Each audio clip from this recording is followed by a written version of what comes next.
안녕하세요. 책 읽어주는 아내 배우 이태란입니다. 오늘은 RH 코리아에서 출판한 정재희 에세이 울면서 태어났지만 웃으면서 죽는 게 좋잖아 를 소개해 드릴 건데요. 우선 작가 정재희 님은요. 이번 생에는 스테인레스 수저로 태어나 그 수저로 밥도 먹고 때로 땅도 파면서 버티고 있다. 국민대학교 교육학과를 졸업했다. 정교사 자격을 갖췄지만 가르치는 일은 쉽게 뛰어들 수 없는 영역이라 여겨 감히 도전하지 않았다. 대신 웹 기획자로 사회생활을 시작해 콘텐츠 기획에 몸담았다. 능력 있고 일 잘하는 사람이 되고 싶다는 막연한 기대를 품고 산다. 이 책은 글쓰기 플랫폼 브런치에 써내려간 시한부 시아버지와 지낸 180일을 바탕으로 완성되었다. 이제 장막을 걷고 세상의 빛을 보려 한다. 프롤로그 1939 그리고 1986 평소와 다름없던 2020년 11월 7일 토요일 휴대폰 진동이 무심하게 몇 번 울렸다. 아빠였다.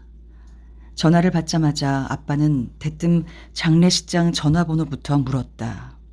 아마도 할머니가 돌아가셨다는 말을 먼저 하고 싶었을 것이다.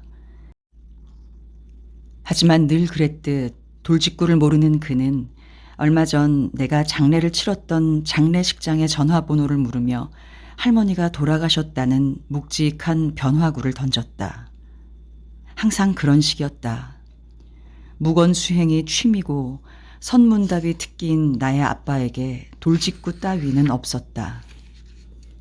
할머니가 돌아가신 것을 포함해 내가 상주의 가장 최측근으로서 상을 치른 횟수는 3년 내 3회. 2020년 한 해에만 2회였다. 내 팔자도 참 기구하다 기구해. 장례식장이 정해지고 상복을 챙겨 입으면서 나는 아빠에게 이렇게 말했던 것 같다. 아빠, 아직 입관식 안 했잖아. 돌아가신 거 아니라고. 지금은 절도 2번 하는 거 아니야. 나 올해에만 상주 2회차야. 아빠보다 노하우가 넘쳐. 라고. 상주 경험 플렉스로 그제야 난 아빠를 피식이라도 웃게 할 수 있었다. 효녀보다는 불효녀로 살아온 지난날을 되돌아보면 그렇게나마 아빠를 웃게 할 수 있었으니 아빠보다 상주 경험이 풍부한 것도 나름 괜찮았다. 나의 할머니는 치매에 걸려 얼마간 고생하셨고 결국 아빠는 할머니를 요양병원에 모셨다.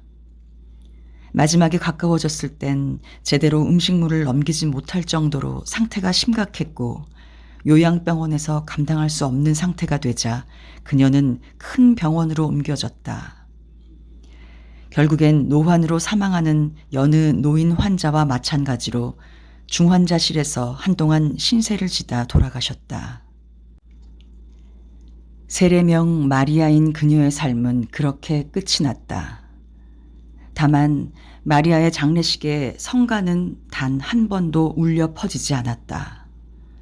고인의 이름 앞에 세례명이 적혀 있지만 미사는커녕 성가조차 울리지 않는 아이러니한 장례식이었다. 아빠는 젊었을 적부터 장례 미사는 멀뚱히 서 있어야 하는 게 고역이라며 상을 치르는 것 같지도 않다고 말하던 꼬장꼬장한 선비 중의 선비였다. 그런 아빠가 할머니의 장례식에 미사를 올리는 건 신부님 장례식에서 목탁 소리 나는 일보다 더 말이 안 되는 일이긴 했다. 되레 놀랐던 건 내가 초등학교 때쯤 어른들이 할아버지 산소를 이장하면서 미리 그 옆에 마련해둔 할머니 묘자리가 있는데 그곳에 할머니를 모시는 게 아니라 화장을 한다는 것이었다.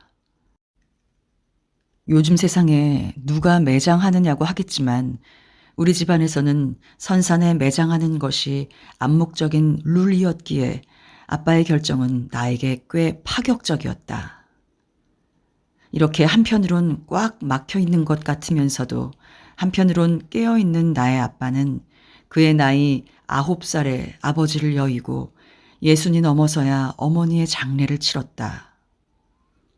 9살에 한 번, 그리고 반백년이 지난 후에 또 한 번 상주가 된 것이다. 이런 순간 나는 생각한다. 진정 삶이란 이런 것이 아니겠냐고.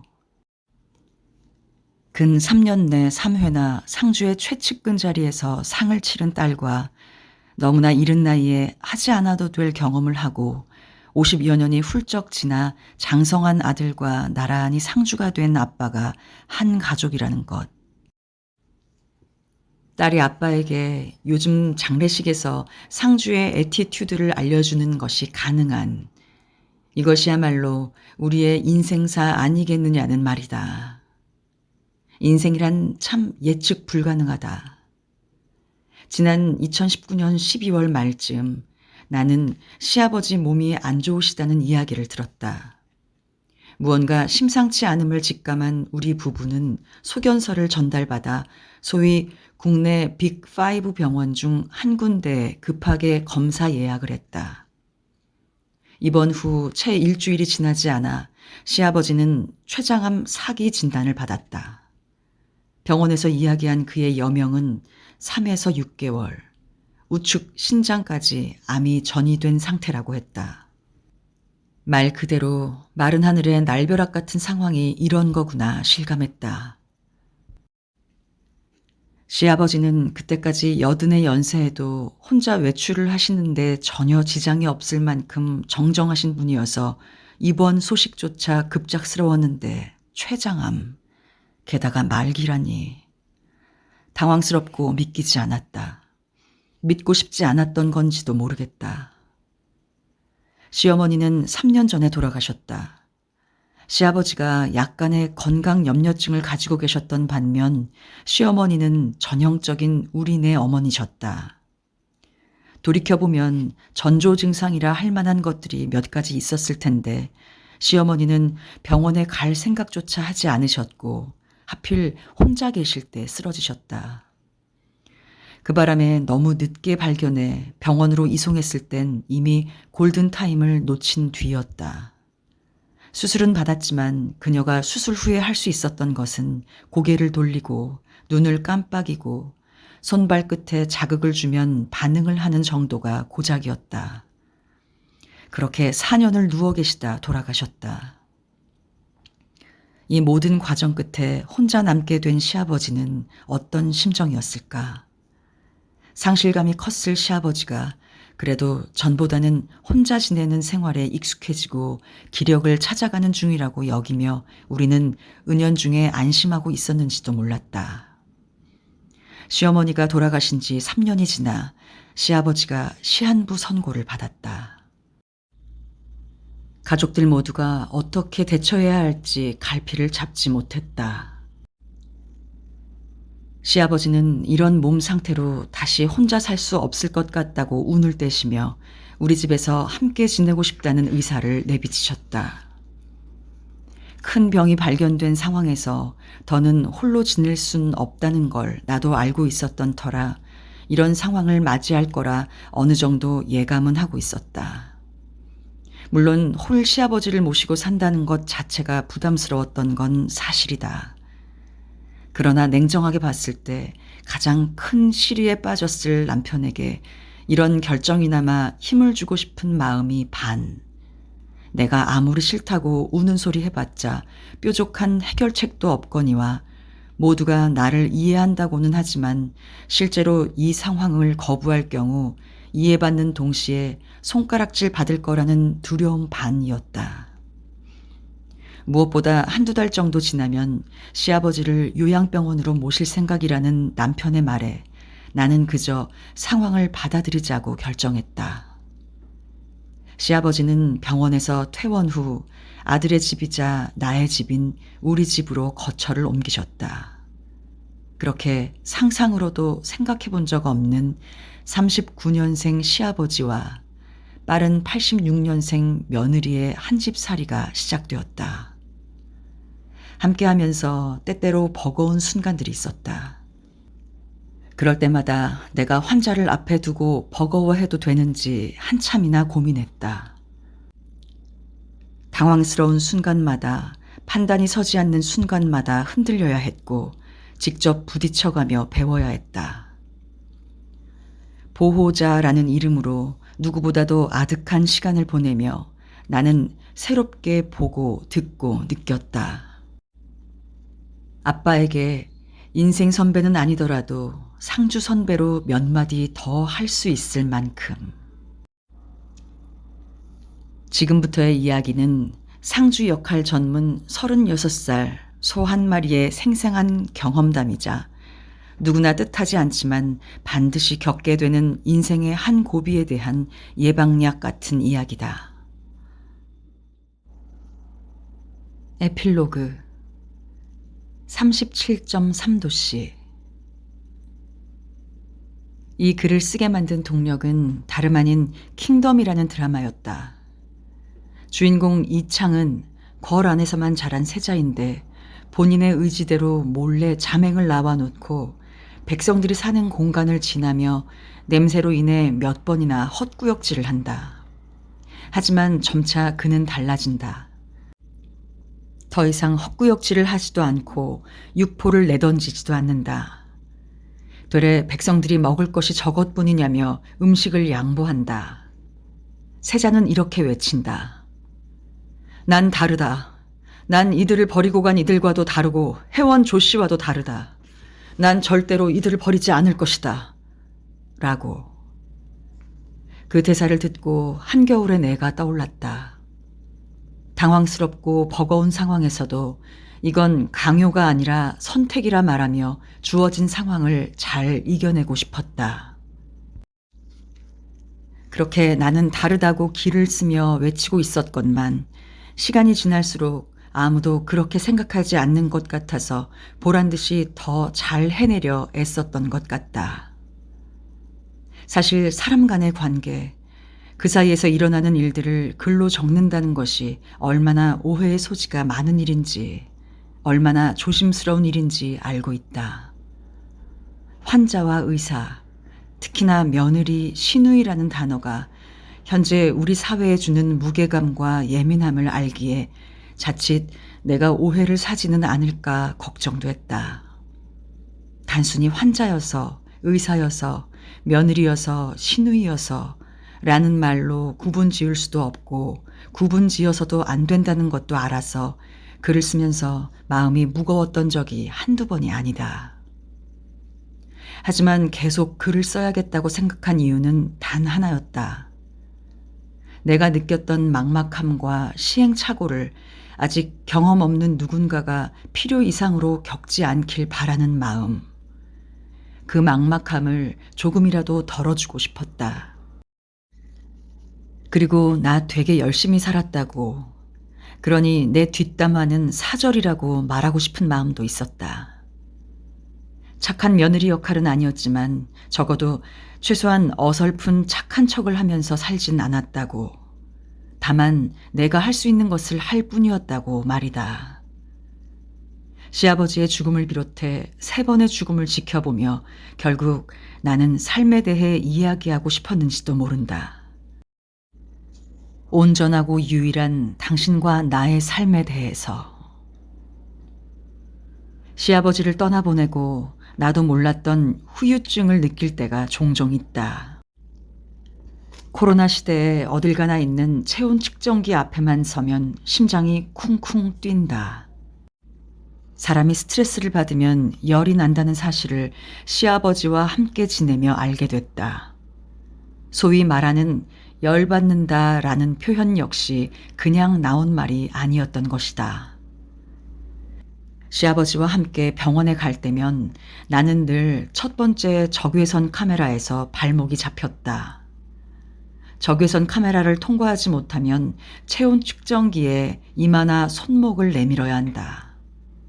체온계에 뜬 37.3이라는 숫자에 늘 어딘가 찜찜한 눈초리를 받아야 했다. 어쩌다 무사히 37도 아래 정상 체온이 측정되는 날은 마치 나의 손에 합격 목걸이가 쥐어지는 것 같았다. 여느 때처럼 시아버지를 모시고 병원에 간 날이었다. 역시나 애매한 체온이 측정되었다. 나는 잘못한 건 없지만 괜히 잘못한 것 같은 기분에 눈치를 봤다. 복장을 보니 교수님이신 듯 보이는 그분이 나와 시아버지를 번갈아 보더니 뭐 스트레스 받으세요? 라고 내게 물었다. 속으로 생각했다. 당신은 진정한 의느님이시군요. 겉으로는 미소만을 담아 아니에요 라고 말했지만 내 속마음을 알아준 듯해서 감사했다.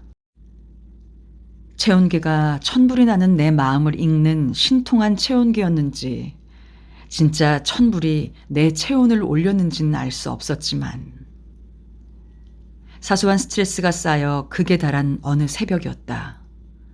목에서 시작해 팔로 전해지는 통증 때문에 나는 식은땀을 흘리며 잠에서 깼다. 그리고 20년째 친정에서 자주 가는 은둔 고수 느낌이 물씬 나는 원장님이 계신 한의원으로 갔다. 그간 어떻게 지냈는지 물어보시는 원장님의 말에 대답을 하다가 나는 왈칵 눈물을 쏟고 말았다. 서럽게 끄끄거리면서 냄새 때문에 너무 힘들다고 말했다. 지금 생각하면 창피하지만 당시엔 정말 버틸 수 없을 정도였다.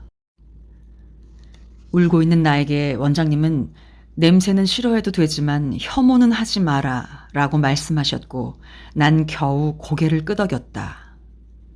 알았다곤 했지만 실은 한동안 그 말을 이해하지 못했다. 하지만 가슴 한편에 그 말이 박혀 있었던지 나중에 그 말을 곰곰이 되새겨 보았다. 그 끝에 내가 내린 결론은 미운 감정까지는 섞지 말라는 뜻이 아니었을까 싶다. 누군가를 미워하고 나아가 혐오하는 것은 단순히 그 감정으로만 끝나지 않는다고. 그 마음이 독이 되어 나 자신을 갉아먹고 상심하게 만들지 않게 그저 냄새만을 싫어하는 것에서 멈추라는 의미가 아니었을까 나름대로 해석해 보았다. 36.5도인 정상 체온에서 약간 벗어난 37.3도의 미열. 그즈음 내 삶의 온도는 37.3도였다. 최근 3년 동안 나는 상주의 가장 최측근으로서 시어머니의 죽음, 시아버지의 죽음, 친할머니의 죽음, 이렇게 3번이나 되는 1930년대생들의 죽음을 겪었다.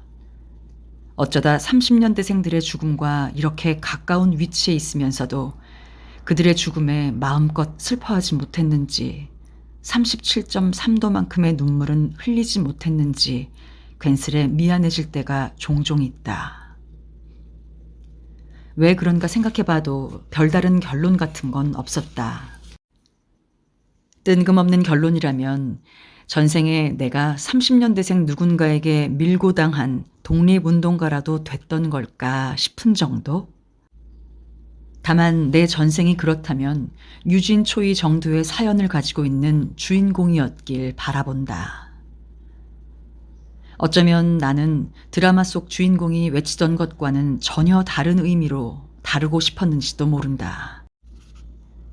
나를 비난할 가능성이 있는 일말의 여지를 남기고 싶지 않아서 남편에게 조금은 떳떳하고 싶어서 시아버지와 함께 살았다. 그리고 시아버지가 돌아가신 후에 들을 법한 불편한 말들 혹은 선을 넘는 행동들을 원천 봉쇄하고 싶은 마음이었다. 누군가의 뒷담화거리가 되기 싫다는 가혹한 완벽주의, 조금의 흠결도 원치 않는 나를 향한 채찍질은 결국 나의 부모님과 내 아들까지 고생하게 만들었다. 상처뿐인 영광이 남았다. 따지고 보면 크게 영광스럽지도 않았지만 시누이들 입장에서는 고맙기야 하겠지만 결국은 며느리 눈치 보느라 편치만은 않았을 아버지가 떠오를 테고, 남편 입장에선 고마우면서도 아버지를 모시면서 내게 섭섭했던 일이 떠오를 수밖에 없을 것이다.